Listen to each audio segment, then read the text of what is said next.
ਵਾਹਿਗੁਰੂ ਜੀ ਕਾ ਖਾਲਸਾ ਵਾਹਿਗੁਰੂ ਜੀ ਕੀ ਫਤਿਹ। ਗੁਰੂ ਪਿਆਰੀ ਗੁਰੂ ਸਵਾਰੀ ਪਰਮ ਸਤਿਕਾਰਯੋਗ ਸਤਸੰਗ ਜੀਓ। ਅੱਜ ਦਾਸ ਮੀਰਾਬਾਈ ਦੇ ਜੀਵਨ ਦੀ ਉਹ ਅਦੁੱਤੀ ਘਟਨਾ ਜਿਸ ਦੇ ਵਿੱਚ ਜ਼ਿਕਰ ਆਉਂਦਾ ਕਿ ਕਿਵੇਂ ਮੀਰਾਬਾਈ ਆਪਣੇ ਆਖਰੀ ਸਮੇਂ ਦੇ ਵਿੱਚ ਕ੍ਰਿਸ਼ਨ ਭਗਵਾਨ ਦੀ ਜਿਹੜੀ ਮੂਰਤੀ ਸੀ ਉਹਦੇ ਵਿੱਚ ਸਮਾ ਗਈ ਸੀ। ਇਸ ਦਾ ਇੱਕ ਵਰਣਨ ਦਾਸ ਆਪ ਸਾਰੀਆਂ ਸੰਗਤਾਂ ਨਾਲ ਸਾਂਝਾ ਕਰਦਾ ਹੈਗਾ। ਦੇਖੋ, ਇਹ ਉਹ ਸਮਾਂ ਸੀਗਾ ਜਦੋਂ ਅਕਬਰ ਸਮਰਾਟ ਹਿੰਦੁਸਤਾਨ ਦੇ ਉੱਤੇ ਰਾਜ ਕਰਦਾ ਹੁੰਦਾ ਸੀ। ਅਤੇ ਇੱਕ ਵਾਰ ਦੱਸਦੇ ਆ ਕਿਸੇ ਯੂਰਪ ਦੇ ਵਿੱਚੋਂ ਕਿਸੇ ਖਾਸ ਵਿਅਕਤੀ ਨੇ ਅਕਬਰ ਨੂੰ ਇਹ ਚਿੱਠੀ ਲਿਖੀ ਕਿ ਤੁਸੀਂ ਸਾਨੂੰ ਹਿੰਦੁਸਤਾਨ ਦੇ ਸਭ ਤੋਂ ਖੂਬਸੂਰਤ ਵਿਅਕਤੀ ਦਾ ਨਾਂ ਦੱਸੋ ਜਿਸ ਨੂੰ ਹਿੰਦੁਸਤਾਨ ਦੇ ਸਾਰੇ ਲੋਕ ਪਿਆਰ ਕਰਦੇ ਹੋਣ। ਫਿਰ ਦੱਸਦੇ ਆ ਕਿ ਜਦ ਅਕਬਰ ਨੇ ਇਹ ਚਿੱਠੀ ਉਹਨਾਂ ਟਾਈਮਾਂ ਦੇ ਵਿੱਚ ਤਾਨਸੈਨ ਗਵਈਏ ਨੂੰ ਦਿਖਾਲੀ ਸੀ ਅਤੇ ਇਹਦਾ ਜਵਾਬ ਪੁੱਛਿਆ ਸੀ।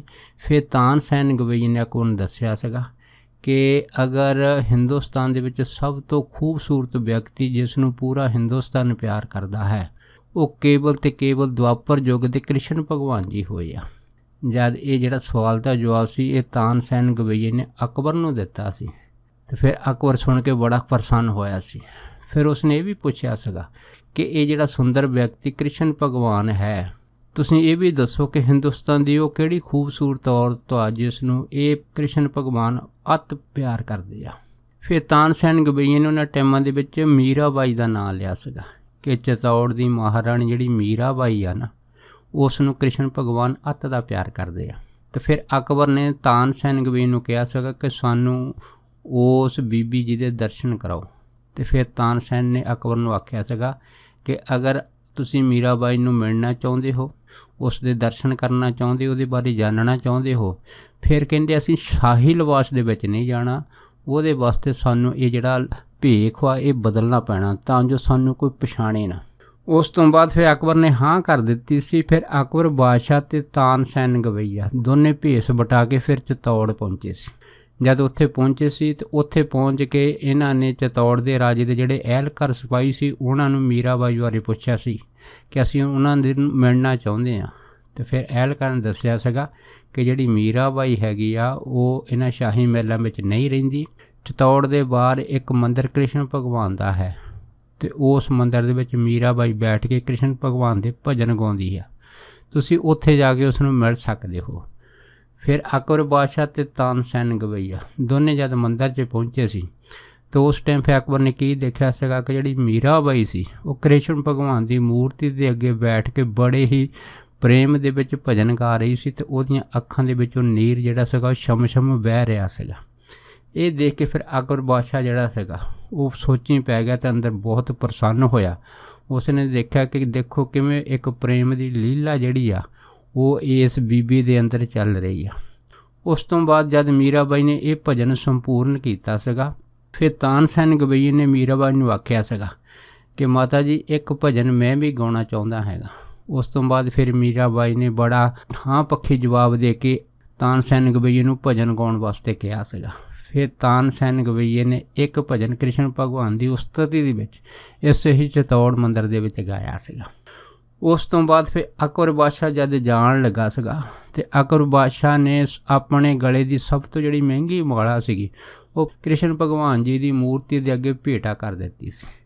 ਜਦ ਇਹ ਮਾਲਾ ਭੇਟਾ ਕੀਤੀ ਸੀ ਫਿਰ ਮੀਰਾਬਾਈ ਨੇ ਇਹ ਮਾਲਾ ਜਦ ਅਕਬਰ ਭੇਟਾ ਕਰ ਰਿਹਾ ਸੀ ਉਸ ਨੂੰ ਭੇਟਾ ਕਰਨ ਤੋਂ ਨਾ ਕੀਤੀ ਸੀ ਅਤੇ ਆਖਿਆ ਸੀਗਾ ਕਿ ਇੱਥੇ ਕ੍ਰਿਸ਼ਨ ਭਗਵਾਨ ਨੂੰ ਸੋਨੇ ਦੀ ਮਾਲਾ ਨਹੀਂ ਚਾਹੀਦੀ, ਕ੍ਰਿਸ਼ਨ ਭਗਵਾਨ ਨੂੰ ਕੇਵਲ ਅਤੇ ਕੇਵਲ ਪ੍ਰੇਮ ਚਾਹੀਦਾ ਹੈਗਾ, ਉਹ ਪ੍ਰੇਮ ਜਿਹੜਾ ਸਵਾਰਥ ਤੋਂ ਰਹਿਤ ਹੋਵੇ।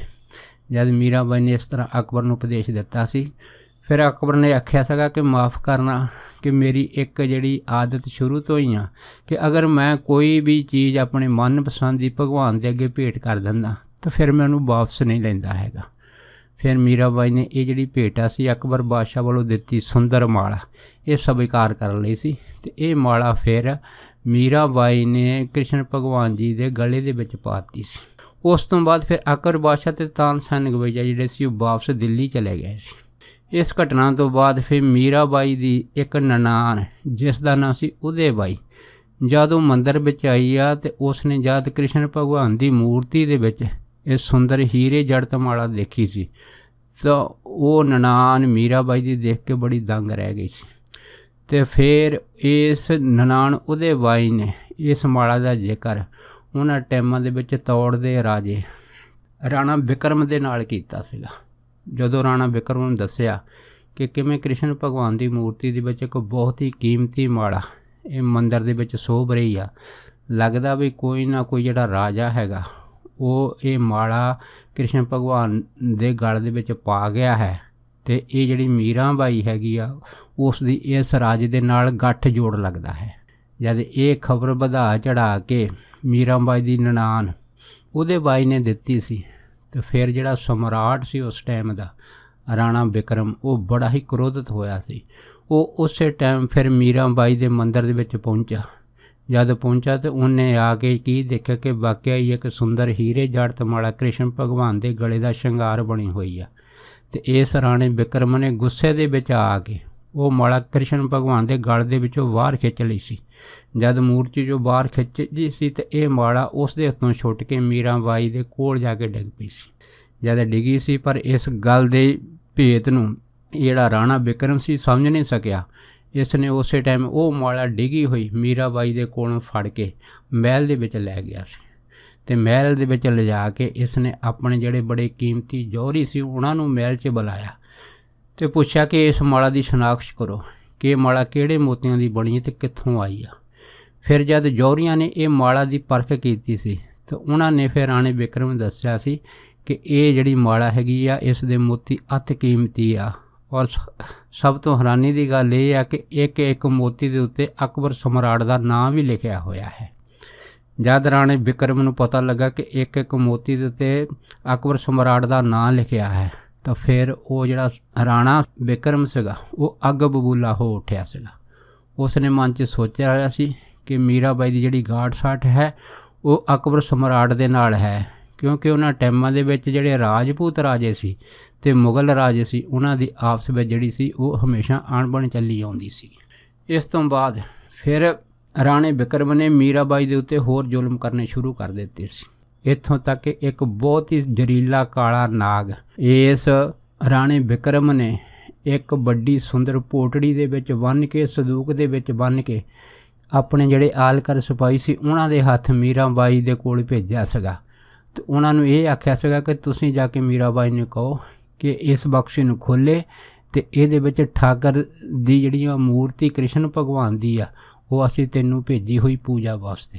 ਜਦ ਇਹ ਸੱਪ ਰੂਪੀ ਪਟੋਰੀ ਕ੍ਰਿਸ਼ਨ ਭਗਵਾਨ ਦੇ ਮੰਦਰ ਦੇ ਵਿੱਚ ਪਹੁੰਚੀ ਸੀ ਫਿਰ ਉਸ ਟਾਈਮ ਜਦ ਮੀਰਾ ਬਾਈ ਨੇ ਖੋਲ੍ਹੀ ਸੀ ਤਾਂ ਕੀ ਦੇਖਿਆ ਸੀ ਕਿ ਇਹਦੇ ਵਿੱਚ ਇੱਕ ਬੜਾ ਜ਼ਹਿਰੀਲਾ ਕਾਲਾ ਨਾਗ ਸੀਗਾ।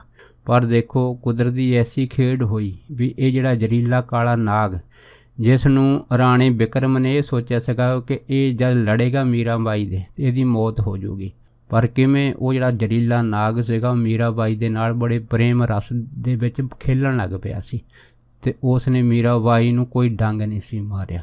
ਉਸ ਤੋਂ ਬਾਅਦ ਉਹ ਜਿਹੜਾ ਨਾਗ ਸੀਗਾ ਚਲਿਆ ਗਿਆ ਸੀ। ਇਸ ਤੋਂ ਬਾਅਦ ਫਿਰ ਜਿਹੜਾ ਰਾਣਾ ਬਿਕਰਮ ਸੀਗਾ ਉਹ ਹੋਰ ਵੀ ਕ੍ਰੋਧਿਤ ਹੋਇਆ ਸੀ। ਉਸ ਤੋਂ ਬਾਅਦ ਉਸਨੇ ਹੋਰ ਵੀ ਕਈਆਂ ਤਰ੍ਹਾਂ ਦੇ ਜ਼ੁਲਮ ਕੀਤੇ। ਇੱਥੋਂ ਤੱਕ ਕਿ ਚਿਤੌੜ ਦੇ ਬਾਹਰ ਇੱਕ ਭੂਤੀਆ ਬੰਗਲਾ ਸੀਗਾ ਬੜਾ ਪੁਰਾਣਾ। ਉਹਦੇ ਵਿੱਚ ਦੱਸਦੇ ਸੀ ਕਿ ਕੋਈ ਵੀ ਆਦਮੀ ਉਹਦੇ ਵਿੱਚ ਰਾਤ ਠਹਿਰ ਨਹੀਂ ਸੀ ਸਕਦਾ। ਜਿਹੜਾ ਕੋਈ ਆਦਮੀ ਉਹਦੇ ਵਿੱਚ ਰਾਤ ਰਹਿੰਦਾ ਸੀਗਾ ਉਸ ਨੂੰ ਜਿਹੜੇ ਭੂਤ ਪ੍ਰੇਤ ਸੀਗੇ ਉਹ ਗਲ ਘੁੱਟ ਕੇ ਮਾਰ ਦਿੰਦੇ ਸੀਗੇ। ਸੋ ਉਸ ਨੇ ਇਹ ਸੋਚ ਕੇ ਮੀਰਾ ਬਾਈ ਨੇ ਉਸ ਭੂਤ ਬੰਗਲੇ 'ਚ ਭੇਜਿਆ ਕਿ ਇਸ ਨੂੰ ਜਿਹੜੇ ਪ੍ਰੇਤ ਆ ਰਾਤੋਂ ਰਾਤ ਮਾਰ ਕੇ ਇੱਕ ਪਾਸੇ ਕਰ ਦੇਣਗੇ। ਪਰ ਜਦ ਮੀਰਾ ਬਾਈ ਕ੍ਰਿਸ਼ਨ ਭਗਵਾਨ ਦੀ ਮੂਰਤੀ ਦੇ ਨਾਲ ਉਸ ਭੂਤੀਆ ਜਿਹੜਾ ਮਹਿਲ ਸੀਗਾ ਉਹਦੇ ਅੰਦਰ ਕੈਦ ਕੀਤੀ ਗਈ ਤਾਂ ਉਸ ਤੋਂ ਬਾਅਦ ਮੀਰਾ ਬਾਈ ਨੇ ਕ੍ਰਿਸ਼ਨ ਭਗਵਾਨ ਦੀ ਮੂਰਤੀ ਉਸ ਭੂਤ ਬੰਗਲੇ ਦੇ ਵਿੱਚ ਰੱਖ ਕੇ ਜਦ ਕ੍ਰਿਸ਼ਨ ਭਗਵਾਨ ਦੀ ਕੀਰਤੀ ਕੀਤੀ ਸੀ, ਜਸ ਕੀਤਾ ਸੀਗਾ, ਭਜਨ ਗਾਇਆ ਸੀਗਾ, ਉਸ ਤੋਂ ਬਾਅਦ ਜਿਹੜੀ ਪ੍ਰੇਤ ਸੀਗੇ ਉਸ ਭੂਤੀਆ ਬੰਗਲੇ ਵਿੱਚ ਰਹਿਣ ਵਾਲੀਆਂ ਅਵਗਤ ਰੂਹਾਂ ਉਹ ਸਾਰੀਆਂ ਸ਼ਾਂਤ ਹੋ ਗਈਆਂ ਸੀਗੀਆਂ। ਉਹਨਾਂ ਨੇ ਫਿਰ ਜਿਹੜਾ ਸੀਗਾ ਸ਼ਾਂਤ ਹੋ ਕੇ ਮੀਰਾ ਬਾਈ ਨੂੰ ਇਹ ਦੱਸਿਆ ਸੀਗਾ ਕਿ ਅਸੀਂ ਹਜ਼ਾਰਾਂ ਸਾਲਾਂ ਤੋਂ ਇਸ ਬੰਗਲੇ ਦੇ ਵਿੱਚ ਰਹਿ ਰਹੇ ਹਾਂ, ਕਿਉਂ ਪੀੜ੍ਹੀ ਦਰ ਪੀੜ੍ਹੀ ਅਸੀਂ ਚਿਤੌੜ ਦੇ ਉੱਤੇ ਰਾਜ ਕੀਤੇ ਆ ਅਤੇ ਅਸੀਂ ਤੁਹਾਡੇ ਵੱਡੇ ਵਡੇਰੇ ਹਾਂ, ਅਤੇ ਸਾਡੇ ਨਾਲ ਸਾਡੇ ਜਿਹੜੇ ਜਰਨੈਲ ਐਹਲਕਾਰ ਅਤੇ ਹੋਰ ਸਾਡੇ ਸੰਗੀ ਸਾਥੀ ਸਾਰੇ ਭੂਤ ਪ੍ਰੇਤ ਬਣ ਕੇ ਇਸੇ ਹੀ ਚਿਤੌੜ ਦੇ ਭੂਤੀਆ ਬੰਗਲੇ ਵਿੱਚ ਰਹਿੰਦੇ ਆ। ਪਰ ਅੱਜ ਤੁਸੀਂ ਸਾਨੂੰ ਕ੍ਰਿਸ਼ਨ ਭਗਵਾਨ ਦਾ ਭਜਨ ਜਿਹੜਾ ਉਹ ਸੁਣਾਇਆ ਹੈਗਾ, ਜਿਸ ਕਰਕੇ ਸਾਡੀ ਸਾਰਿਆਂ ਦੀ ਸਦਗਤੀ ਹੋਈ ਆ ਅਤੇ ਅੱਜ ਸਾਨੂੰ ਜਿਹੜੀ ਆ ਇਸ ਪ੍ਰੇਤ ਜੋਨੀ ਦੇ ਵਿੱਚੋਂ ਵੰਦ ਖਲਾਸੀ ਮਿਲ ਗਈ ਆ ਅਤੇ ਹੁਣ ਅਸੀਂ ਹੈ ਨਾ ਬਕੁੰਠ ਧਾਮ ਜਾ ਰਹੇ ਹਾਂ। ਉਸ ਤੋਂ ਬਾਅਦ ਉਹ ਜਿਹੜਾ ਭੂਤੀਆ ਬੰਗਲਾ ਸੀਗਾ ਉਹ ਪੂਰੀ ਤਰ੍ਹਾਂ ਪ੍ਰੇਤਾਂ ਦੀਆਂ ਰੂਹਾਂ ਤੋਂ ਖਾਲੀ ਹੋ ਗਿਆ ਸੀਗਾ। ਪਰ ਦੂਸਰੇ ਦਿਨ ਜਦ ਰਾਣੀ ਬਿਕਰਮ ਨੇ ਜਾ ਕੇ ਉਸ ਭੂਤ ਬੰਗਲੇ ਦੇ ਵਿੱਚ ਦੇਖਿਆ ਅਤੇ ਮੀਰਾ ਬਾਈ ਉੱਥੇ ਬੈਠੀ ਜਿਹੜੀ ਬੜੀ ਸ਼ਾਂਤੀ ਦੇ ਨਾਲ ਕ੍ਰਿਸ਼ਨ ਭਗਵਾਨ ਦੇ ਭਜਨ ਗਾ ਰਹੀ ਸੀ। ਇਸ ਤੋਂ ਬਾਅਦ ਫਿਰ ਜਿਹੜਾ ਸਮਰਾਟ ਸੀਗਾ ਰਾਣਾ ਬਿਕਰਮ, ਇਹ ਫਿਰ ਦੇਖ ਕੇ ਅਤ ਦੁਖੀ ਹੋਇਆ ਸੀਗਾ। ਉਸ ਤੋਂ ਬਾਅਦ ਫਿਰ ਇਹਨੇ ਮੀਰਾ ਬਾਈ ਦੇ ਭਜਨ ਦੇ ਵਿੱਚ ਹੋਰ ਵੀ ਕਈਆਂ ਤਰ੍ਹਾਂ ਦੇ ਖਲੜ ਪਾਉਣੇ ਸ਼ੁਰੂ ਕੀਤੇ। ਪਰ ਜਦ ਖਲੜ ਪਾਉਣੇ ਸ਼ੁਰੂ ਕੀਤੇ ਸੀਗੇ ਅਤੇ ਫਿਰ ਉਸ ਤੋਂ ਬਾਅਦ ਇਸ ਨੇ ਜਿੰਨੇ ਵੀ ਪੰਡਿਤ ਚਿਤੌੜ ਦੇ ਸੀਗੇ ਉਹਨਾਂ ਨੂੰ ਇੱਕ ਦਿਨ ਆਪਣੇ ਪਾਸ ਬੁਲਾਇਆ ਅਤੇ ਉਹਨਾਂ ਨੂੰ ਇਹ ਆਖਿਆ ਕਿ ਤੁਸੀਂ ਦੱਸੋ ਕਿ ਮੈਂ ਮੀਰਾ ਬਾਈ ਨੂੰ ਮਾਰਨ ਵਾਸਤੇ ਬੜੇ ਯਤਨ ਕੀਤੇ ਆ, ਪਰ ਕਿਸੇ ਵਿੱਚ ਵੀ ਮੈਨੂੰ ਸਫਲਤਾ ਨਹੀਂ ਮਿਲਦੀ। ਹਰੇਕ ਯਤਨ ਦੇ ਵਿੱਚ ਕ੍ਰਿਸ਼ਨ ਭਗਵਾਨ ਜਿਹੜੇ ਆ ਉਹ ਮੀਰਾ ਬਾਈ ਦੀ ਮਦਦ ਕਰਕੇ ਉਸ ਨੂੰ ਬਚਾ ਲੈਂਦੇ ਆ। ਜਦ ਇਹ ਗੱਲ ਜਿਹੜੀ ਸੀ ਰਾਣੀ ਬਿਕਰਮ ਨੇ ਪੰਡਤਾਂ ਦੇ ਨਾਲ ਕੀਤੀ ਸੀ, ਫਿਰ ਸਾਰੇ ਪੰਡਤਾਂ ਨੇ ਦੱਸਿਆ ਸੀਗਾ ਕਿ ਇਹ ਜਿਹੜੀ ਸ਼ਕਤੀ ਆ ਮੀਰਾ ਬਾਈ ਦੇ ਕੋਲ, ਇਹ ਕੇਵਲ ਅਤੇ ਕੇਵਲ ਕ੍ਰਿਸ਼ਨ ਭਗਵਾਨ ਦੀ ਮੂਰਤੀ ਕਰਕੇ ਆ। ਤੁਸੀਂ ਇਸ ਤਰ੍ਹਾਂ ਕਰੋ ਕਿ ਇਸ ਮੰਦਰ ਦੇ ਵਿੱਚੋਂ ਕ੍ਰਿਸ਼ਨ ਭਗਵਾਨ ਦੀ ਜਿਹੜੀ ਮੂਰਤੀ ਆ ਉਹ ਉਠਾ ਦਿਓ ਅਤੇ ਉਠਾ ਕੇ ਉਹਨੂੰ ਕਿਤੇ ਦੂਰ ਜਾ ਕੇ ਕਿਸੇ ਐਸੀ ਜਗ੍ਹਾ 'ਤੇ ਛੁਪਾ ਦਿਓ ਜਿੱਥੇ ਮੂਰਤੀ ਲੱਭੇ ਨਾ, ਅਤੇ ਉਸ ਤੋਂ ਬਾਅਦ ਫਿਰ ਮੀਰਾ ਬਾਈ ਦੀ ਸ਼ਕਤੀ ਜਿਹੜੀ ਆ ਉਹ ਸਦਾ ਲਈ ਨਸ਼ਟ ਹੋ ਜਾਊਗੀ। ਜਦ ਇਹ ਸਕੀਮ ਉਸ ਟਾਈਮ ਦੇ ਵਿੱਚ ਤੌੜ 'ਤੇ ਪੰਡਤਾਂ ਨੇ ਰਾਣੀ ਬਿਕਰਮ ਨੂੰ ਦਿੱਤੀ ਸੀ, ਫਿਰ ਜਿਹੜਾ ਰਾਣਾ ਬਿਕਰਮ ਸੀਗਾ ਨਾ ਉਸਨੇ ਕੀ ਕੀਤਾ, ਆਪਣੇ ਬਹੁਤ ਸਾਰੇ ਐਹਲਕਾਰ ਅਤੇ ਸਿਪਾਹੀ ਲਿਆ ਕੇ ਉਸ ਮੰਦਰ ਦੇ ਵਿੱਚ ਜਿਹੜੀ ਮੂਰਤੀ ਸੀ ਉਹ ਪੱਟਣੀ ਸ਼ੁਰੂ ਕਰ ਦਿੱਤੀ ਸੀ। ਜਦ ਮੂਰਤੀ ਪੱਟਣੀ ਸ਼ੁਰੂ ਕੀਤੀ, ਪਰ ਸਿਪਾਹੀਆਂ ਦੇ ਜ਼ੋਰ ਲਾਉਣ ਦੇ ਉੱਤੇ ਵੀ ਉਹ ਮੂਰਤੀ ਜਿਹੜੀ ਸੀ ਬਿਲਕੁਲ ਹਿੱਲ ਰਹੀ, ਪੱਟ ਨਹੀਂ ਸੀ ਹੋਈ। ਜਦ ਮੂਰਤੀ ਪੱਟ ਨਹੀਂ ਸੀ ਹੋਈ, ਫਿਰ ਜਿਹੜੇ ਪੰਡਤ ਸੀਗੇ ਉਹਨਾਂ ਨੇ ਫਿਰ ਜਾ ਕੇ ਮੀਰਾ ਬਾਈ ਨੂੰ ਇਹ ਦੱਸਿਆ ਸੀਗਾ ਕਿ ਇਹ ਮੂਰਤੀ ਪੱਟ ਨਹੀਂ ਹੁੰਦੀ। ਸੋ ਰਾਜੇ ਬਿਕਰਮ ਨੇ ਸਾਨੂੰ ਇਹ ਆਦੇਸ਼ ਦਿੱਤਾ ਹੈਗਾ ਕਿ ਅਗਰ ਅੱਜ ਮੂਰਤੀ ਪੱਟ ਨਾ ਹੋਈ ਤਾਂ ਤੁਹਾਡਾ ਸਾਰਾ ਪਰਿਵਾਰ ਜਿਹੜਾ ਹੈਗਾ ਉਸ ਦੇ ਉੱਤੇ ਮੈਂ ਅਤ ਜ਼ੁਲਮ ਕਰਾਂਗਾ ਅਤੇ ਸਾਰੇ ਪਰਿਵਾਰ ਨੂੰ ਕਾਲ ਕੋਠੜੀ ਦੇ ਵਿੱਚ ਕੈਦ ਕਰ ਦਿਆਂਗਾ। ਜਦ ਇਹ ਬੇਨਤੀ ਜਿਹੜੀ ਸੀ ਪੰਡਤਾਂ ਨੇ ਚਿਤੌੜਦਿਆਂ ਨੇ ਮੀਰਾ ਬਾਈ ਨੂੰ ਦੱਸੀ ਸੀ, ਫਿਰ ਮੀਰਾ ਬਾਈ ਨੇ ਕ੍ਰਿਸ਼ਨ ਭਗਵਾਨ ਦੇ ਅੱਗੇ ਅਰਜ਼ੋਈ ਕੀਤੀ ਸੀ ਕਿ ਇਹਨਾਂ ਪੰਡਤਾਂ ਦੀ ਜਿਹੜੀ ਲਾਜ ਰੱਖੋ। ਦੱਸਦੇ ਆ ਫਿਰ ਜਿਹੜੀ ਮੂਰਤੀ ਸੀ ਉਹ ਪੂਰੀ ਤਰ੍ਹਾਂ ਭਾਰ ਤੋਂ ਰਹਿਤ ਹੋ ਗਈ ਸੀ। ਫਿਰ ਉਹਨਾਂ ਟਾਈਮਾਂ ਦੇ ਵਿੱਚ ਸਾਰੇ ਪੰਡਤਾਂ ਨੇ ਉਹ ਮੂਰਤੀ ਕ੍ਰਿਸ਼ਨ ਭਗਵਾਨ ਦੀ ਮੰਦਰ ਦੇ ਵਿੱਚੋਂ ਉਠਾ ਕੇ ਫਿਰ ਰਾਣੀ ਬਿਕਰਮ ਦੇ ਕੋਲ ਭੇਜ ਦਿੱਤੀ ਸੀ। ਜਦ ਇਹ ਮੂਰਤੀ ਰਾਣੀ ਬਿਕਰਮ ਜੀ ਦੇ ਕੋਲ ਆਈ ਸੀ, ਫਿਰ ਰਾਣੀ ਬਿਕਰਮ ਨੇ ਇਹ ਮੂਰਤੀ ਚਿਤੌੜ ਦਾ ਇੱਕ ਬਹੁਤ ਵੱਡਾ ਤਲਾਅ ਸੀ ਉਹਦੇ ਵਿੱਚ ਵਗਾਹ ਮਾਰੀ ਸੀ ਅਤੇ ਇਹ ਮੂਰਤੀ ਉਹਦੇ ਵਿੱਚ ਡੁਬੋਤੀ ਸੀ। ਜਦ ਮੂਰਤੀ ਡੁਬੋਈ ਸੀ ਇਸ ਗੱਲ ਦਾ ਪਤਾ ਫਿਰ ਜਦ ਮੀਰਾ ਬਾਈ ਨੂੰ ਲੱਗਾ ਸੀਗਾ ਅਤੇ ਇਸ ਨੇ ਵੀ ਪਿੱਛੇ ਜਾ ਕੇ ਉਸੇ ਤਲਾਬ ਦੇ ਵਿੱਚ ਛਾਲ ਮਾਰ ਦਿੱਤੀ ਸੀ। ਜਦ ਮੀਰਾ ਬਾਈ ਨੇ ਛਾਲ ਮਾਰੀ ਸੀ, ਦੱਸਦੇ ਆ ਕਿ ਛਾਲ ਮਾਰਨ ਤੋਂ ਬਾਅਦ ਉਹ ਜਿਹੜੀ ਮੂਰਤੀ ਸੀ ਮੀਰਾ ਬਾਈ ਦੇ ਹੱਥ ਜਿਹੜੀ ਸੀ ਉਹ ਆਪਣੇ ਆਪ ਆ ਗਈ ਸੀ। ਉਸ ਤੋਂ ਬਾਅਦ ਜਦ ਮੀਰਾ ਬਾਈ ਇਸ ਮੂਰਤੀ ਨੂੰ ਲੈ ਕੇ ਤਲਾਬ 'ਚੋਂ ਬਾਹਰ ਨਿਕਲਣ ਲੱਗੀ ਅਤੇ ਉਹਨੇ ਕੀ ਦੇਖਿਆ ਕਿ ਜਿਹੜਾ ਤਲਾਬ ਉਹਨਾਂ ਟਾਈਮਾਂ ਦੇ ਵਿੱਚ ਚਿਤੌੜ ਦੇ ਵਿੱਚ ਸੀਗਾ ਉੱਥੇ ਮੀਰਾ ਬਾਈ ਨਹੀਂ ਨਿਕਲੀ, ਅਤੇ ਅਗਰ ਮੀਰਾ ਬਾਈ ਨਿਕਲੀ ਆ ਇੱਕ ਐਸੇ ਅਦਭੁਤ ਕ੍ਰਿਸ਼ਮੇ ਦੇ ਨਾਲ, ਉਹ ਨਿਕਲੀ ਆ ਉਹਨਾਂ ਟਾਈਮਾਂ ਦੇ ਵਿੱਚ ਬਿੰਦਰਾਬਨ ਦੇ ਇਲਾਕੇ ਦੇ ਵਿੱਚ। ਜਿਹੜਾ ਬਿੰਦਰਾਬਨ ਦਾ ਇਲਾਕਾ ਜਿੱਥੇ ਜਮਨਾ ਨਦੀ ਵਹਿੰਦੀ ਆ, ਉਸ ਜਮਨਾ ਨਦੀ ਦੇ ਵਿੱਚ ਮੀਰਾ ਬਾਈ ਜਿਹੜੀ ਸੀ ਉਹ ਬਾਹਰ ਨਿਕਲ ਗਈ ਸੀ। ਇਹ ਖੁਦ ਦੇਖ ਕੇ ਮੀਰਾ ਬਾਈ ਜਿਹੜੀ ਸੀ ਚਕਿਤ ਰਹਿ ਗਈ ਸੀ ਕਿ ਮੈਂ ਚਿਤੌੜ ਦੇ ਤਲਾਅ 'ਚ ਛਾਲ ਮਾਰੀ ਸੀ, ਪਰ ਮੈਂ ਨਿਕਲੀ ਹਾਂ ਬਿੰਦਰਾਬਨ ਦੇ ਜਮਨਾ ਨਦੀ ਦੇ ਵਿੱਚ। ਪਰ ਫਿਰ ਮੀਰਾ ਬਾਈ ਦੇ ਮਨ ਦੇ ਵਿੱਚ ਇਹ ਆਇਆ ਕਿ ਇਹ ਸਾਰੀ ਕ੍ਰਿਸ਼ਨ ਭਗਵਾਨ ਜੀ ਦੀ ਲੀਲਾ ਹੈਗੀ ਆ। ਉਸ ਤੋਂ ਬਾਅਦ ਫਿਰ ਮੀਰਾ ਬਾਈ ਨੇ ਇਹ ਸੰਕਲਪ ਕੀਤਾ ਕਿ ਮੈਂ ਅੱਜ ਤੋਂ ਬਾਅਦ ਬਿੰਦਰਾਬਨ ਦੇ ਵਿੱਚ ਰਹਿ ਕੇ ਇੱਥੇ ਹੀ ਕ੍ਰਿਸ਼ਨ ਭਗਵਾਨ ਦੇ ਭਜਨ ਗਾਊਂਗੀ ਅਤੇ ਉਹਨਾਂ ਦੀ ਕੀਰਤੀ ਜਸ ਉਸਤਤੀ ਕਰੂੰਗੀ। ਉਸ ਤੋਂ ਬਾਅਦ ਫਿਰ ਮੀਰਾ ਬਾਈ ਨੇ ਬਿੰਦਰਾਬਨ ਰਹਿਣਾ ਸ਼ੁਰੂ ਕਰ ਦਿੱਤਾ। ਪਰ ਕਿਉਂਕਿ ਇੱਧਰ ਜਿਹੜਾ ਰਾਣਾ ਬਿਕਰਮ ਸੀਗਾ, ਜਦ ਉਸ ਨੂੰ ਪਤਾ ਲੱਗਾ ਕਿ ਮੀਰਾ ਬਾਈ ਨੇ ਇੱਥੇ ਛਾਲ ਮਾਰੀ ਆ, ਪਰ ਹੁਣ ਅੱਜ ਕੱਲ੍ਹ ਮੀਰਾ ਬਾਈ ਜਿਹੜੀ ਉਹ ਬਿੰਦਰਾਬਨ ਕਿਵੇਂ ਪਹੁੰਚ ਗਈ ਆ ਇਹ ਕੋਈ ਖਬਰ ਨਹੀਂ ਆ। ਫਿਰ ਉਸ ਨੇ ਇਹਦੇ ਵਿੱਚ ਆਪਣੀ ਜਿਹੜੀ ਸੀ ਨਮੋਸ਼ੀ ਸਮਝੀ। ਜਦ ਨਮੋਸ਼ੀ ਸਮਝੀ ਅਤੇ ਫਿਰ ਉਸਨੇ ਬਹੁਤ ਸਾਰੇ ਜਿਹੜੇ ਸੀ ਬੰਦੇ ਭੇਜੇ ਕਿ ਤੁਸੀਂ ਮੀਰਾ ਬਾਈ ਨੂੰ ਮਨਾ ਕੇ ਦੁਬਾਰਾ ਚਿਤੌੜ ਲੈ ਕੇ ਆਵੋ। ਪਰ ਜਦ ਬਹੁਤ ਸਾਰੇ ਆਦਮੀ ਜਿਹੜੇ ਸੀ ਮੀਰਾ ਬਾਈ ਨੂੰ ਦੁਬਾਰਾ ਮਨਾਉਣ ਵਾਸਤੇ ਚਿਤੌੜ ਤੋਂ ਬਿੰਦਰਾਬਨ ਪਹੁੰਚੇ ਸੀਗੇ, ਤਾਂ ਫਿਰ ਮੀਰਾ ਬਾਈ ਨੇ ਕਿਹਾ ਸੀਗਾ ਕਿ ਹੁਣ ਮੈਂ ਚਿਤੌੜ ਨਹੀਂ ਜਾਣਾ ਹੈਗਾ, ਮੈਂ ਇੱਥੇ ਬਿੰਦਰਾਬਨ ਦੇ ਵਿੱਚ ਰਹਿ ਕੇ ਕ੍ਰਿਸ਼ਨ ਭਗਵਾਨ ਜੀ ਦੀ ਭਗਤੀ ਕਰਨੀ ਹੈਗੀ ਆ। ਪਰ ਜਦ ਸਾਰੇ ਬੰਦਿਆਂ ਨੂੰ ਕਾਮਯਾਬੀ ਨਹੀਂ ਮਿਲੀ, ਫਿਰ ਉਹਨਾਂ ਟਾਈਮਾਂ ਦੇ ਵਿੱਚ ਸਮਰਾਟ ਨੇ ਸਾਰੇ ਜਿਹੜੇ ਹੀਲੇ ਵਸੀਲੇ ਫੇਲ ਹੁੰਦੇ ਦੇਖ ਕੇ ਇੱਕ ਜਿਹੜੇ ਉੱਚ ਪੰਡਿਤ ਸੀਗੇ ਉਹਨਾਂ ਦੀ ਇੱਕ ਟੋਲੀ ਜਿਹੜੀ ਸੀ ਫਿਰ ਬਿੰਦਰਾਵਨ ਭੇਜੀ। ਤਾਂ ਪੰਡਤਾਂ ਨੂੰ ਰਾਣੇ ਬਿਕਰਮ ਨੇ ਇਹ ਆਦੇਸ਼ ਦਿੱਤਾ ਕਿ ਅਗਰ ਤੁਸੀਂ ਮੀਰਾਬਾਈ ਨੂੰ ਲੈ ਕੇ ਇੱਥੇ ਨਹੀਂ ਪਹੁੰਚੇ ਤਾਂ ਫਿਰ ਤੁਹਾਡੇ ਨਾਲ ਜੋ ਮੈਂ ਸਲੂਕ ਕਰੂੰਗਾ ਉਹ ਤੁਸੀਂ ਜਾਣਦੇ ਹੀ ਆ। ਫਿਰ ਸਾਰੇ ਜਿਹੜੇ ਪੰਡਤਾਂ ਦੀ ਟੋਲੀ ਸੀਗੀ ਹੈ ਨਾ, ਇਹ ਫਿਰ ਡਰਦੀ ਡਰਦੀ ਬਿੰਦਰਾਵਨ ਪਹੁੰਚੀ ਸੀ। ਉਹਨਾਂ ਨੇ ਜਾ ਕੇ ਫਿਰ ਮੀਰਾਬਾਈ ਨੂੰ ਵਾਸਤਾ ਦਿੱਤਾ ਸੀ ਅਤੇ ਵਾਸਤਾ ਦੇ ਕੇ ਆਪਣੇ ਬੱਚਿਆਂ ਦਾ, ਪਰਿਵਾਰ ਦਾ, ਅਤੇ ਮੀਰਾਬਾਈ ਨੂੰ ਵਾਪਸ ਚਿਤੌੜ ਲੈ ਆਂਦਾ ਸੀ। ਜਦ ਚਿਤੌੜ ਲਿਆਂਦਾ ਸੀਗਾ ਤਾਂ ਉਸ ਤੋਂ ਬਾਅਦ ਫਿਰ ਰਾਣੇ ਬਿਕਰਮ ਨੇ ਮੀਰਾਬਾਈ ਨੂੰ ਬਾਹਰ ਹੀ ਇੱਕ ਜਿਹੜਾ ਸੀਗਾ ਉਹ ਜਗ੍ਹਾ ਬਣਾਤੀ ਵੀ ਤੂੰ ਉੱਥੇ ਰਹਿ। ਜਦੋਂ ਮੀਰਾਬਾਈ ਨੇ ਜਿਹੜਾ ਉੱਥੇ ਰਹਿਣਾ ਸ਼ੁਰੂ ਕੀਤਾ, ਫਿਰ ਵੀ ਜਿਹੜਾ ਰਾਣਾ ਬਿਕਰਮ ਸੀਗਾ ਉਸਨੇ ਮੀਰਾਬਾਈ ਦੀ ਭਗਤੀ ਦੇ ਵਿੱਚ ਹੋਰ ਵੀ ਕਈ ਤਰ੍ਹਾਂ ਦੇ ਵਿਘਨ ਪਾਉਣੇ ਸ਼ੁਰੂ ਕੀਤੇ। ਆਖਰ ਦੇ ਵਿੱਚ ਫਿਰ ਮੀਰਾਬਾਈ ਨੇ ਜਦ ਦੇਖਿਆ ਕਿ ਜਿਹੜਾ ਰਾਣਾ ਬਿਕਰਮ ਹੈਗਾ ਉਹਦੇ ਸੁਭਾਅ ਦੇ ਵਿੱਚ ਕੋਈ ਤਬਦੀਲੀ ਨਹੀਂ ਆਉਂਦੀ, ਫਿਰ ਮੀਰਾਬਾਈ ਨੇ ਇੱਕ ਖਤ ਉਹਨਾਂ ਟਾਈਮਾਂ ਦੇ ਵਿੱਚ ਫਿਰ ਤੁਲਸੀਦਾਸ ਜੀ ਨੂੰ ਲਿਖਿਆ ਸੀਗਾ। ਜਦ ਤੁਲਸੀਦਾਸ ਨੂੰ ਲਿਖਿਆ ਸੀ ਉਹਦੇ ਵਿੱਚ ਫਿਰ ਮੀਰਾਬਾਈ ਨੇ ਤੁਲਸੀਦਾਸ ਨੂੰ ਇਹ ਦੱਸਿਆ ਸੀਗਾ ਕਿ ਮੇਰੀ ਭਗਤੀ ਵਿੱਚ ਜਿਹੜਾ ਸਾਡਾ ਹੀ ਰਾਣਾ ਬਿਕਰਮ ਹੈਗਾ ਉਹ ਕਿਵੇਂ ਵਿਘਨ ਪਾਉਂਦਾ, ਮੈਂ ਇਹ ਤੋਂ ਅੱਤ ਤੰਗ ਆ ਚੁੱਕੀ ਹਾਂ ਅਤੇ ਦੱਸੋ ਮੈਂ ਕੀ ਕਰਾਂ। ਫਿਰ ਦੱਸਦੇ ਆ ਤੁਲਸੀਦਾਸ ਨੇ ਉਸ ਚਿੱਠੀ ਦੇ ਜਵਾਬ ਵਿੱਚ ਮੀਰਾਬਾਈ ਨੂੰ ਇਹ ਦੱਸਿਆ ਸੀਗਾ ਕਿ ਕੋਈ ਵੀ ਵਿਅਕਤੀ ਚਾਹੇ ਉਹ ਰਾਜਾ ਹੋਵੇ ਚਾਹੇ ਵੱਡੇ ਤੋਂ ਵੱਡਾ ਹੋਵੇ, ਅਗਰ ਉਹ ਤੁਹਾਡੀ ਭਗਤੀ 'ਚ ਵਿਘਨ ਪਾਉਂਦਾ ਹੈਗਾ ਅਤੇ ਜਿਹੜਾ ਵਿਅਕਤੀ ਰਾਮ ਦੀ ਭਗਤੀ 'ਚ ਵਿਘਨ ਪਾਉਂਦਾ ਹੈਗਾ ਉਸ ਦਾ ਤਿਆਗ ਕਰਨਾ ਹੀ ਸਭ ਤੋਂ ਉਚਿਤ ਹੈ। ਜਦ ਇਹ ਜਿਹੜਾ ਜਵਾਬ ਸੀਗਾ ਤੁਲਸੀਦਾਸ ਜੀ ਨੇ ਮੀਰਾ ਦੇ ਪੱਤਰ ਦੇ ਵਿੱਚ ਲਿਖਿਆ ਸੀਗਾ, ਜਦ ਇਹ ਪੱਤਰ ਮੀਰਾਬਾਈ ਨੂੰ ਪਹੁੰਚਿਆ ਸੀ ਤੁਰੰਤ ਮੀਰਾਬਾਈ ਨੇ ਉਸੇ ਟਾਈਮ ਜਿਹੜਾ ਸੀ ਇਹ ਚਿਤੌੜ ਤਿਆਗ ਦਿੱਤਾ ਸੀ। ਉਸ ਤੋਂ ਬਾਅਦ ਫਿਰ ਮੀਰਾਬਾਈ ਸਿੱਧੀ ਜਿਹੜੀ ਸੀਗੀ ਇਹ ਕ੍ਰਿਸ਼ਨ ਭਗਵਾਨ ਦੀ ਨਗਰੀ ਜਿਹੜੀ ਦਵਾਰਕਾਪੁਰੀ ਸੀ ਉੱਥੇ ਚਲੀ ਗਈ। ਜਦ ਉੱਥੇ ਚਲੇ ਗਈ ਉੱਥੇ ਜਾ ਕੇ ਇਹਨੇ ਫਿਰ ਜਿਹੜੇ ਕ੍ਰਿਸ਼ਨ ਭਗਵਾਨ ਦੇ ਪ੍ਰੇਮ ਦੇ ਵਿੱਚ ਭਜਨ ਗਾਉਣੇ ਸ਼ੁਰੂ ਕਰ ਦਿੱਤੇ। ਜਦ ਉੱਥੇ ਭਜਨ ਗਾਉਣੇ ਸ਼ੁਰੂ ਕੀਤੇ ਉਸ ਤੋਂ ਬਾਅਦ ਜਦੋਂ ਰਾਣੇ ਬਿਕਰਮ ਨੂੰ ਫੇਰ ਪਤਾ ਲੱਗਾ ਕਿ ਮੀਰਾਬਾਈ ਛੱਡ ਕੇ ਚਿਤੌੜ ਉੱਧਰ ਦਵਾਰਕਾ ਪਹੁੰਚ ਗਈ ਆ, ਉਸ ਤੋਂ ਬਾਅਦ ਦੱਸਦੇ ਆ ਕਿ ਇਸ ਚਿਤੌੜ ਦੇ ਉੱਤੇ ਮੀਰਾਬਾਈ ਦੀ ਗੈਰ ਹਾਜ਼ਰੀ ਦੇ ਵਿੱਚ ਫਿਰ ਜਿਹੜੇ ਮੁਗਲ ਸ਼ਾਸਕ ਸੀਗੇ ਉਹਨਾਂ ਨੇ ਹਮਲੇ ਕਰਨੇ ਸ਼ੁਰੂ ਕਰ ਦਿੱਤੇ। ਜਦ ਹਮਲੇ ਕਰਨੇ ਸ਼ੁਰੂ ਕੀਤੇ ਅਤੇ ਇਸ ਚਿਤੌੜ ਦੀ ਜਿਹੜੀ ਅਰਥ ਵਿਵਸਥਾ ਸੀ ਪੂਰੀ ਤਰ੍ਹਾਂ ਵਿਗੜ ਗਈ। ਸਾਰਾ ਚਿਤੌੜ ਜਿਹੜਾ ਸੀ ਸੰਕਟ ਦੇ ਵਿੱਚ ਆ ਗਿਆ। ਜਦ ਸੰਕਟ 'ਚ ਆਇਆ ਤਾਂ ਫਿਰ ਜਿਹੜੇ ਆਲੇ ਦੁਆਲੇ ਦੇ ਲੋਕੀ ਸੀ, ਪੰਡਤ ਸੀ, ਉਹਨਾਂ ਨੂੰ ਬੜਾ ਫਿਕਰ ਹੋਇਆ। ਫਿਰ ਉਹਨਾਂ ਨੇ ਰਾਜੇ ਨੂੰ ਜਾ ਕੇ ਕਿਹਾ ਕਿ ਜਦੋਂ ਦੀ ਮੀਰਾਬਾਈ ਚਿਤੌੜ ਛੱਡ ਕੇ ਗਈ ਆ ਤਦ ਤੱਕ ਚਿਤੌੜ ਦੇ ਉੱਤੇ ਜਿਹੜੇ ਕਾਲੇ ਬੱਦਲਾਂ ਦੇ ਸੰਕਟ ਛਾਏ ਹੋਏ ਆ, ਇਸ ਕਰਕੇ ਤੁਸੀਂ ਮੀਰਾਬਾਈ ਨੂੰ ਦਵਾਰਕਾ 'ਚੋਂ ਦੁਬਾਰਾ ਵਾਪਸ ਚਿਤੌੜ ਲੈ ਕੇ ਆਵੋ। ਹੋ ਸਕਦਾ ਕਿ ਉਹਦੇ ਆਉਣ ਦੇ ਨਾਲ ਇਹ ਚਿਤੌੜ ਦੇ ਵਿੱਚ ਦੁਬਾਰਾ ਫਿਰ ਸ਼ਾਂਤੀ ਹੋ ਸਕਦੀ ਆ। ਫਿਰ ਜਿਹੜਾ ਸਮਰਾਟ ਬਿਕਰਮ ਸੀਗਾ ਉਸ ਨੇ ਫਿਰ ਉਹਨਾਂ ਟਾਈਮਾਂ ਦੇ ਵਿੱਚ ਇੱਕ ਪੰਡਤਾਂ ਦਾ ਜਿਹੜਾ ਸਮੂਹ ਸੀਗਾ ਉਸ ਨੂੰ ਫਿਰ ਮੀਰਾਬਾਈ ਨੂੰ ਮਨਾਉਣ ਵਾਸਤੇ ਦੁਬਾਰਾ ਫਿਰ ਇਹ ਦਵਾਰਕਾ ਭੇਜਿਆ ਸੀਗਾ।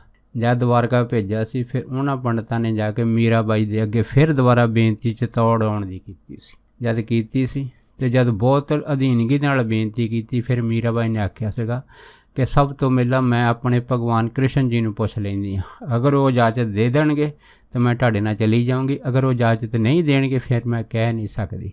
ਫਿਰ ਦੱਸਦੇ ਆ ਉਸੇ ਹੀ ਮੰਦਰ ਦੇ ਵਿੱਚ ਸਾਰੇ ਪੰਡਤਾਂ ਦੇ ਸਾਹਮਣੇ ਮੀਰਾਬਾਈ ਜੀ ਨੇ ਕ੍ਰਿਸ਼ਨ ਭਗਵਾਨ ਦੇ ਅੱਗੇ ਜਿਹੜੀ ਸੀ ਇਹ ਜੋਦੜੀ ਕੀਤੀ ਸੀਗੀ। ਇਸ ਜੋਦੜੀ ਵਿੱਚ ਮੀਰਾਬਾਈ ਨੇ ਇਹ ਆਖਿਆ ਸੀਗਾ ਕਿ ਅਗਰ ਮੈਂ ਹੁਣ ਦੁਬਾਰਾ ਚਿਤੌੜ ਚਲੇ ਜਾਊਂਗੀ ਤਾਂ ਫਿਰ ਤੁਸੀਂ ਮੈਨੂੰ ਆਪਣੇ ਤੋਂ ਸਦਾ ਲਈ ਦੂਰ ਕਰ ਦੋਗੇ। ਕੋਈ ਐਸਾ ਹੀਲਾ ਵਸੀਲਾ ਕਰੋ, ਕੋਈ ਐਸੀ ਕਿਰਪਾ ਕਰੋ ਜਿਹਦੇ ਕਰਕੇ ਇਹ ਜਿਹੜੇ ਗਰੀਬ ਪੰਡਿਤ ਮੈਨੂੰ ਲੈਣ ਵਾਸਤੇ ਇਹਨਾਂ ਦੀ ਵਿਪੱਤ ਢੱਕੀ ਜਾਵੇ ਅਤੇ ਮੇਰਾ ਵੀ ਆਪ ਦੇ ਨਾਲ ਸਦਾ ਵਾਸਤੇ ਮਿਲਾਪ ਜੁੜਿਆ ਰਹੇ।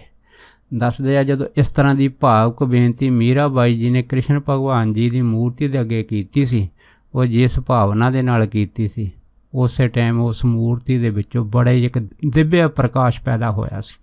ਜਿਹਦਾ ਪ੍ਰਕਾਸ਼ ਜਦੋਂ ਨਿਕਲਿਆ ਸੀਗਾ ਇਸ ਪ੍ਰਕਾਸ਼ ਦੇ ਵਿੱਚ ਸਾਰੇ ਪੰਡਤਾਂ ਨੇ ਕੀ ਦੇਖਿਆ ਕਿ ਇਸ ਪ੍ਰਕਾਸ਼ ਨੇ ਮੀਰਾਬਾਈ ਨੂੰ ਆਪਣੀ ਲਪੇਟ ਦੇ ਵਿੱਚ ਲੈ ਲਿਆ ਅਤੇ ਹੌਲੀ ਹੌਲੀ ਇਹ ਪ੍ਰਕਾਸ਼ ਦੁਬਾਰਾ ਫਿਰ ਮੂਰਤੀ ਦੇ ਵਿੱਚ ਚਲਿਆ ਗਿਆ ਸੀ।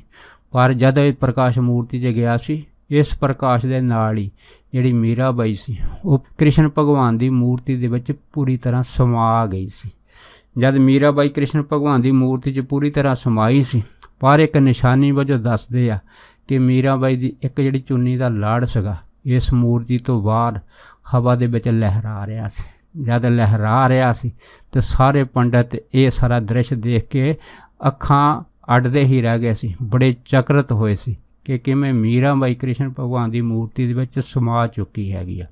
ਉਸ ਤੋਂ ਬਾਅਦ ਫਿਰ ਪੰਡਤਾਂ ਨੇ ਉਸ ਮੂਰਤੀ ਦੇ ਗੇਰਜੋਈ ਕੀਤੀ ਸੀ ਕਿ ਅਗਰ ਅਸੀਂ ਹੁਣ ਖਾਲੀ ਚੱਲ ਗਏ ਤਾਂ ਸਾਡੇ ਨਾਲ ਜਿਹੜਾ ਰਾਣਾ ਵਿਕਰਮ ਆ ਉਹ ਕਿਸ ਤਰ੍ਹਾਂ ਦਾ ਹਾਲ ਕਰੂਗਾ, ਆਪ ਜੀ ਨੂੰ ਪਤਾ ਹੈਗਾ, ਇਸ ਕਰਕੇ ਕੋਈ ਕਿਰਪਾ ਕਰੋ। ਫਿਰ ਦੱਸਦੇ ਉਸ ਮੰਦਰ ਦੇ ਵਿੱਚੋਂ ਆਕਾਸ਼ਬਾਣੀ ਹੋਈ ਸੀ ਕਿ ਜਿਹੜੀ ਮੀਰਾ ਬਾਈ ਆ ਉਹ ਤਾਂ ਸਦਾ ਵਾਸਤੇ ਕ੍ਰਿਸ਼ਨ ਭਗਵਾਨ ਦੇ ਨਾਲ ਅੰਗਾਂ ਦੇ ਨਾਲ ਅੰਗ ਮਿਲਾ ਕੇ ਇੱਕ ਹੋ ਚੁੱਕੀ ਆ, ਪਰ ਇਹ ਜਿਹੜੀ ਉਹਦੀ ਚੁੰਨਰੀ ਨਿਸ਼ਾਨੀ ਵਜੋਂ ਹਵਾ ਦੇ ਵਿੱਚ ਇਸ ਮੂਰਤੀ ਤੋਂ ਬਾਹਰ ਨਿਕਲ ਕੇ ਲਹਿਰਾ ਰਹੀ ਆ। ਤੁਸੀਂ ਇਸ ਤਰ੍ਹਾਂ ਕਰੋ ਕਿ ਇਹ ਚੁੰਨੀ ਦਾ ਜਿਹੜਾ ਟੁਕੜਾ ਹੈਗਾ ਇਸ ਨੂੰ ਚਿਤੌੜ 'ਚ ਲੈ ਜਾਓ, ਅਤੇ ਜਦੋਂ ਤੁਸੀਂ ਇਹ ਟੁਕੜਾ ਚੁੰਨੀ ਦਾ ਚਿਤੌੜ ਦੇ ਵਿੱਚ ਲੈ ਕੇ ਜਾਓਗੇ ਅਤੇ ਚਿਤੌੜ ਦੇ ਵਿੱਚ ਦੁਬਾਰਾ ਫਿਰ ਅਮਨ ਸ਼ਾਂਤੀ ਹੋ ਜੂਗੀ। ਉਸ ਤੋਂ ਬਾਅਦ ਦੱਸਦੇ ਆ ਕਿ ਜਿਹੜੇ ਸਾਰੇ ਪੰਡਤ ਸੀਗੇ ਉਹਨਾਂ ਨੇ ਮੂਰਤੀ ਤੋਂ ਬਾਅਦ ਜਿਹੜਾ ਨਿਕਲ ਰਹੀ ਚੁੰਨੀ ਦਾ ਕੱਪੜਾ ਹਵਾ 'ਚ ਲਹਿਰਾ ਰਿਹਾ ਸੀਗਾ ਉਸ ਨੂੰ ਆਪਣੇ ਨਾਲ ਲਿਜਾ ਕੇ ਚਿਤੌੜ ਜਾ ਕੇ ਜਿਉਂ ਹੀ ਕਹਿੰਦੇ ਰੱਖਿਆ ਸੀਗਾ। ਉਸ ਤੋਂ ਬਾਅਦ ਜਿਹੜੇ ਮੁਗਲ ਸੀਗੇ ਉਹਨਾਂ ਰਾਜਿਆਂ ਦੇ ਜਿਹੜੇ ਹਮਲੇ ਸੀਗੇ ਉਹ ਪੂਰੀ ਤਰ੍ਹਾਂ ਬੰਦ ਹੋ ਗਏ ਸੀਗੇ। ਸਾਰੇ ਚਿਤੌੜ ਨੇ ਫਿਰ ਰਾਹਤ ਲਈ ਸੀ ਸੁੱਖ ਦੀ, ਅਤੇ ਫਿਰ ਸਾਰਾ ਜਿਹੜਾ ਚਿਤੌੜ ਸੀਗਾ ਉਹ ਚਿੰਤਾ ਤੋਂ ਰਹਿਤ ਹੋ ਗਿਆ ਸੀਗਾ, ਸੁਖੀ ਹੋ ਗਿਆ ਸੀਗਾ। ਸੋ ਇਹ ਜੋ ਮੀਰਾ ਬਾਈ ਦੇ ਜੀਵਨ ਦਾ ਪ੍ਰਸੰਗ ਹੈਗਾ ਇਹ ਬੜਾ ਅਦਭੁਤ ਹੈਗਾ। ਸੋ ਦਾਸ ਮੀਰਾ ਬਾਈ ਦੇ ਇਸੇ ਪ੍ਰਸੰਗ ਨੂੰ ਆਪ ਸਾਰੀਆਂ ਸੰਗਤਾਂ ਦੇ ਨਾਲ ਸਾਂਝਾ ਕਰਦਾ ਹੋਇਆ ਖਿਮਾ ਦਾ ਜਾਚਕੋ ਆ ਜੀ, ਹੋਈਆਂ ਬੇਅੰਤ ਭੁੱਲਾਂ ਚੁੱਕਾਂ ਦੀ ਖਿਮਾ ਬਖਸ਼ਣੀ। ਸੋ ਫਤਿਹ ਬੁਲਾਓ। ਵਾਹਿਗੁਰੂ ਜੀ ਕਾ ਖਾਲਸਾ, ਵਾਹਿਗੁਰੂ ਜੀ ਕੀ ਫਤਿਹ।